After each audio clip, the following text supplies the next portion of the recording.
জয় জগন্নাথ বন্ধুরা, আমি রেশমি আমার একটি ব্লগ নিয়ে আবারও চলে এসেছি। আজকে দিনটা হলো শনিবার। আমরা আজকে শান্তিনিকেতন বেড়াতে যাচ্ছি। আমার বন্ধুরা সবাই মিলে শান্তিনিকেতন মজা করতে যাচ্ছি। সেই গল্পই তোমাদের বলবো। আজকে শনিবার দিন ভোর 4টের সময় আমরা উঠে পড়েছি। আমি উঠে চলো তোমাদের বাইরের দৃশ্যটা একটুখানি দেখাই। এ দেখো, ঝমঝম করে বৃষ্টি পড়ছে। পুরো সারা রাত্রির বৃষ্টিতে আমাদের বাড়ির সামনে অনেক জল জমে গেছে। মনে মনে ভাবছি যে কি করে যাব, এত বৃষ্টি পড়ছে। সবাই অন্য বন্ধুরা অন্য জায়গায় দাঁড়িয়ে থাকবে, গাড়ির জন্য অপেক্ষা করবে।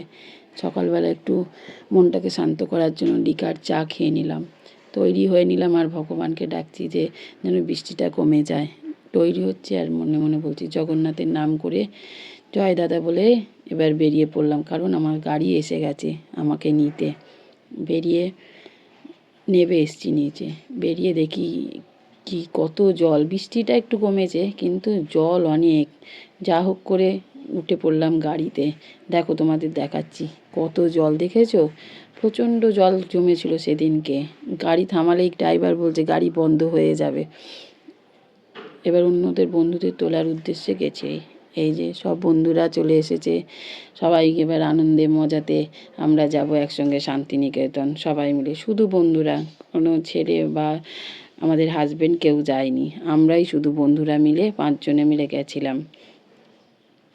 সকালবেলা চেনা রাস্তাও যেন কত সুন্দর দেখতে লাগে। এই যে মাঝেরহাটের ব্রিজের ওপর দিয়ে যাচ্ছি, চারিদিকটা খুব সুন্দর দেখতে লাগছে। ভোরবেলা অপূর্ব লাগে আমার বাইরে রাস্তাঘাট।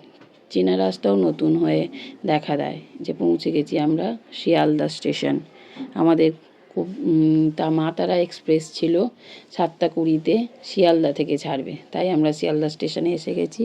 যে ট্রেনটাও দিয়ে দিয়েছে, 4 নম্বর প্ল্যাটফর্মে আমাদের ট্রেন দিয়েছিল। আমার বন্ধু দেখে নিচ্ছে কত নম্বর সিট পড়েছে আমাদের। D1-এ আমাদের বগি নাম্বার ছিল। এবার ওই D1-এর সামনে গিয়ে আমরা এবার জড়ো হয়েছি সবাই মিলে। দরজাটা খুললেই ট্রেনে গিয়ে বসবো, গল্প করব, কত আনন্দ করতে করতে আমরা যাব। আজকের দিনটা ছবি তুলে রাখছি ভালো করে, যাতে মনে করতে পারি, স্মৃতির খাতায় রাখতে পারি আর একটা নতুন দিন। সবাই নিজের সিট খুঁজে বসে পড়েছি যে নিজের জায়গায় গন্তব্যস্থলে যাওয়ার জন্য। সবাই নিজের ব্যাগ গুছিয়ে তুলে রাখছে। দিয়ে একটুখানি অতটা হেঁটে এসেছি তো, সবাই মিলে একটুখানি বসে রেস্ট নিচ্ছি। ট্রেন ছেড়ে দিল। এবার জানলা দিয়ে অনেকটাই চলে এসেছি। জানলা দিয়ে কোনো একটা নদী দেখতে পেলাম, কত সুন্দর দেখতে লাগছে। চারিদিকে সবুজ আর সবুজ, খুব সুন্দর।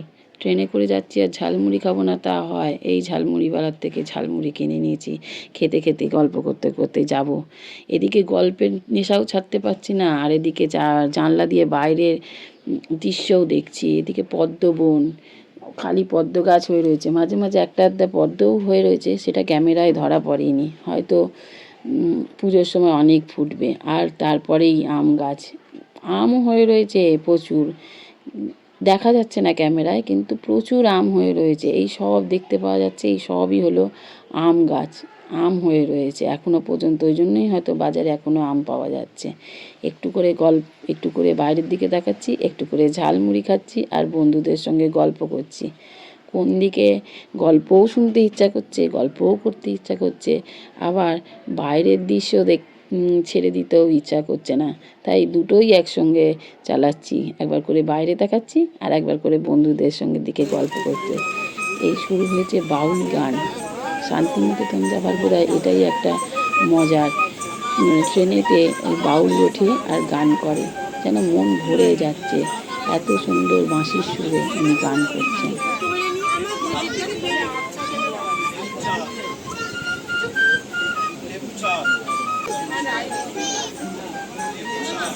ট্রেনে সকলেই মুগ্ধ হয়ে তার গান শুনছে, অদ্ভুত সুন্দর।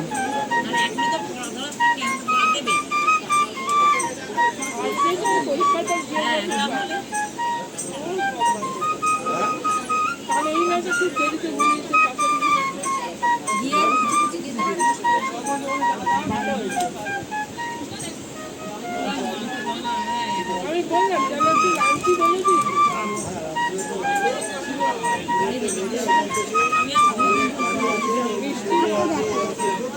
অপূর্ব সুন্দর এই গান শুনতে শুনতে মনটাও ভরে যাচ্ছে, আর আমাদের যাত্রাপথটা আরও সুন্দর হয়ে উঠছে।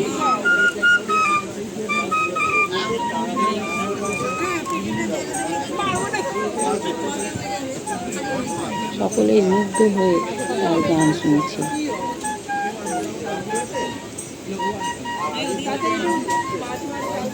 আবার একজন বাউল উঠেছিলেন, তিনি আবার এরকম বাজনা বাজিয়ে গান করছিলেন, তার গানও সকলে শুনছে।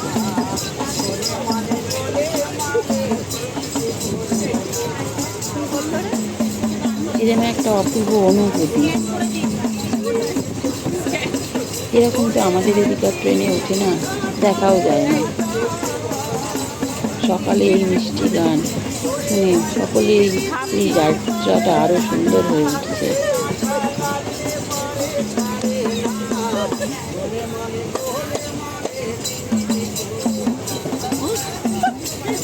মিষ্টি গান শুনতে শুনতে আমরা পৌঁছে গেলাম পান্তিকে। আমাদের বোলপুরে না, আমাদের পান্তিকে নামতে হতো, কেন আমাদের হোটেলটা ছিল প্রান্তিকের কাছে।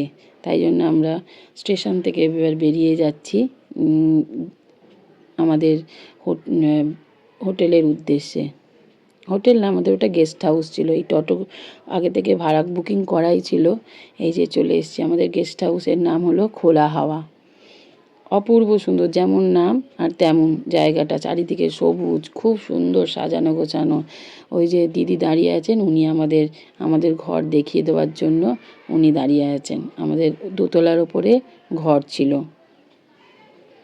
দোতলার ওপরে ঘরে উঠেই আমি চলে এসেছি ফার্স্টে বারান্দায়। দেখো, কলকাতায় এত সবুজ দেখা যায় না তো, চারিদিকে সবুজ, সুন্দর দেখতে লাগছে। চারিদিকটা একদম আরও সুন্দর হয়ে উঠেছে। এই যে নিচেটা, লবিটা খুব সুন্দর।